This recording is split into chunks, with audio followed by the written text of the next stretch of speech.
YouTube. In this video, we're going to investigate or explore the fundamental theorem of algebra. And we say that the fundamental theorem of algebra basically makes one pretty bold statement, but let's take a look at what it kind of implies with respect to equations, their degrees, their solutions, and the number of solutions that each equation has. So what we're looking at here are four different polynomial equations. What I want everybody to notice is that we have a first degree equation here, whereas a second degree equation and the second equation, and then two third degree equations to finish it off. So we have our degree 1, 2, 3, and 3.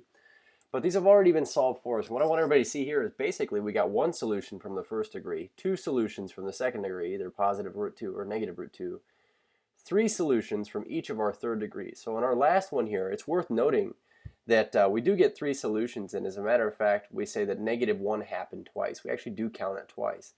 Whereas our third equation here, we have 2 as one of our solutions, and then we have -1 plus I root 3 and -1 minus I root 3. So we can see that there's a connection here between the degree and the number of solutions. So reading through the fundamental theorem of algebra, we'll go through what it says actually first, and then what that unintended, well, I guess intended consequence would be that we use to our advantage. So the theorem actually says this: if f of x is a polynomial and it has a degree n, where n is not negative, then we say the equation f of x equals 0 has at least one solution in the set of complex numbers. So remember that complex numbers, these are these numbers a plus bi. So 3 is a complex number, I is a complex number, 3 plus I is a complex number. Basically, if you're a degree 1 or higher, then you have to have at least one complex answer, which all the answers we get are complex, including even these over here. The corollary, though, a corollary is kind of like a follow-up to what I just said, and it says, oh yeah, and by the way, here's what this really implies. It says if f of x is a polynomial of degree n where n is greater than 0, then we say that the equation f of x equals 0 has exactly n solutions, okay? Provided each solution repeated twice is counted as two solutions, each solution repeated 3 times would be counted 3 times, and so on, just like we had -1 was counted twice over here. As long as you count repeated roots each time as individual roots, then you'll always have just as many answers as you have degrees. So what we're trying to do on these first two right here says how many solutions does this equation have? Well, I notice that it's a fourth degree equation. So we'd say number 1 here is a fourth degree. Okay, so if it's a fourth degree, what this implies is that we have to have 4 solutions or roots or zeros. So 4 solutions. And basically this third degree thing, it says how many zeros does this function have here? We say x cubed, we'd say because it is a second degree thing, we say n equals 2. Then we'd say, oh, n equals 3. We have 3 zeros or 3 solutions. Okay. So what we're going to do here is we're going to use this fact to say then I know that when I find all the zeros of these two polynomials, on the first one here I better get 3 answers, on the second one we better get 5. So to deal with this first one right here, this f of x equals x cubed plus 7x squared plus 16x plus 12, the first thing I do for number 3 is I would make a list of possible rational roots that could potentially work here, or the list of all possible rational roots for this function. So I'd say it's the factors of the constant term. So factors of 12 are 1 and 12, 2 and 6, 3 and 4. So we have 2 and 6, 1 and 12. We say they're all of its factors, and then the factors of leading coefficient are 1. So really, if we rewrite this list now, we really just get 1 over 1. Whoops, pen tool here. We wanted to switch colors. 1 over 1, 2 over 1, 3 over 1, 4 over 1, 6 over 1, and 12 over 1. So these are the possible rational roots that could work. So what we're going to do is we're just going to sit here and divide until we find one that goes in evenly. So I'll drop in my coefficients, 1, 7, 16, and 12, and I'm always going to guess 1 first. I mean, this is kind of an easy check. So we'd say 1 times 1 is 1, plus 7 is 8. 1 times 8 is 8. 8 plus 16 is 24. And 1 times 24 definitely is not going to add up with this to be 0. So perhaps positive 1 doesn't work, but that doesn't mean that -1 might not work. So we say -1 times a positive 1 here would give us a -1. Plus our 7 here gives us a 6. 1 times -6 is -6. If we add these together, we get a positive 10. And 1 times -10 is -10. We got close on this one, but we still didn't get that to work. What I did learn, though, is that 1 is not a root or a 0 or solution of this equation. So we'll try 2 next. We say 2. So carrying down the 1, we have 2 times 1 is 2, plus our 7 is 9, times 2 is 18, plus this is 34.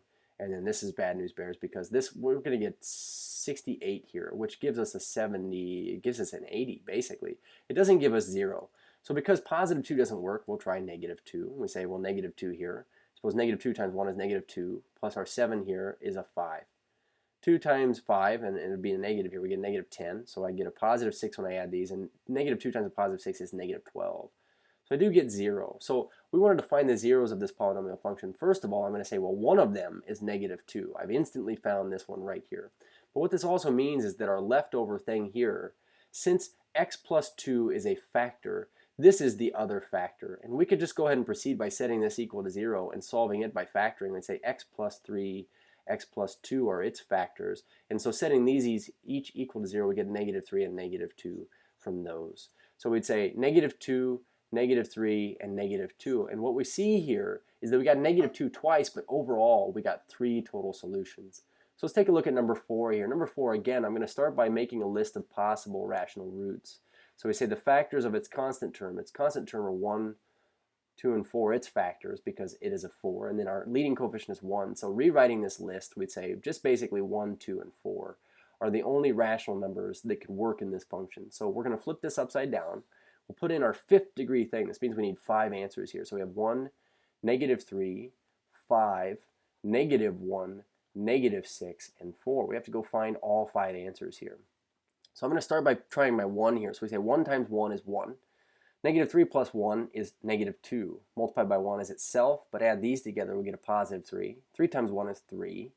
3 plus a negative 1 is a 2. 1 times 2 is 2. Add these together, we get a negative 4. And this is really good because what this means is we were able to find out that x minus 1 is a factor and x equals 1 is a 0. So again, we say our zeros here. Let's get our list going. We say 1 works. Now because what this is right here, this is actually x to the 4th minus 2x to the 3rd plus 3x squared plus 2x minus 4. What I'm going to say is I'm just going to drop another bar off of this and I'm going to keep running with it. And as a matter of fact, I'm going to try 1 again because I didn't see that 1 doesn't work again. We could get 1 twice in a row. So we say 1 times 1 is 1. Add that to negative 2, we would get negative 1 times 1 is itself here. So we add these together, I get positive 2. 1 times 2 is 2. 2 plus 2 is 4. And 1 times 4 is 4. And what do you know? So this just goes to show that we got another 0 here. And it's the same 0 twice. We got 1 and 1. And I'm also going to say that this right here, perhaps we could factor it by grouping. As a matter of fact, I'm just going to drop this down. I'm going to keep going, though, until we get down to something quadratic. So I'm going to try 1 again. And 1 might not work this time. We say 1 times 1 is 1. Add these together, we get 0. 1 times 0, anything times 0 is 0. Add that together here, and you look at what we get here. We don't get something that would cancel out. So 1 doesn't work here. So we're going to have to try maybe negative 1. We'll try this. So we say negative 1 times a positive 1 is negative 1. This would give us a negative 2. 1 times this would be a positive 2. This plus this is 4. And then 1 times a negative 1 times a positive 4 is a negative 4. So we get our 0 here. So we just learned that negative 1 is also on our list of zeros. And then finally, when you make it down to something that you can factor or that is quadratic, we're going to put our variables back in. We're going to say, let's go solve this. Now, I notice that this doesn't factor. But once you get down to something quadratic, if it doesn't factor, we're going to use the quadratic formula. And you're going to see that this is where we're going to get our other 2 zeros. So we know that if A here is 1, B is negative 2, and C is equal to 4, then our solutions to this equation would be x equals negative b, so negative negative 2, plus or minus the square root of b squared, so negative 2 squared, minus 4 times a is 1, times c is 4, and this is all over 2 times a, which our a value is 1. So let's simplify this. We get negative negative 2 is 2, plus or minus the square root of something, all over 2 times 1 is 2.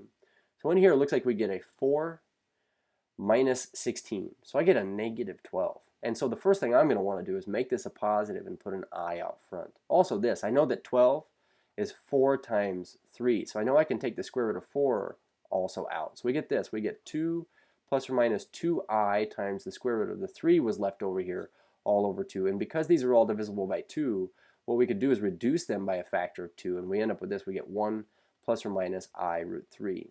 We're going to add this to our list up here. We'd say 1 plus or minus I root 3. But according to the fundamental theorem of algebra, because we had a 5th degree thing, we had to get 5 answers. So we got 1, then we got 1 again, then we got negative 1, and we got 1 plus and 1 minus I root 3. Cheers.